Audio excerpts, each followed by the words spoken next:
என்னை கொன்று போட்டாலும் உம்மை நம்பியிருப்பேன். நான் சாகும் வரையில் உம்மை நம்பியிருப்பேன். உம்மை உறுதியாய் பற்றி கொண்ட மனதையுடையவன் உம்மையே நம்பியிருக்கிறபடியால் நீர் அவனை பூரண சமாதானத்துடன் காத்து கொள்வீர். ஏசாயா 26 அதிகாரம் 3 வசனம். உண்மை உள்ளவரே உம்மை ஆராதிப்பேன். என்னை அழைத்தவரே உம்மை ஆராதிப்பேன்.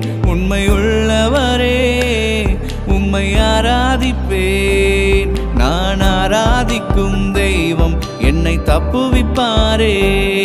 என்னை விடுவியாமல் போனாலும் ஆராதிப்பேன். நான் ஆராதிக்கும் தெய்வம் என்னை தப்பு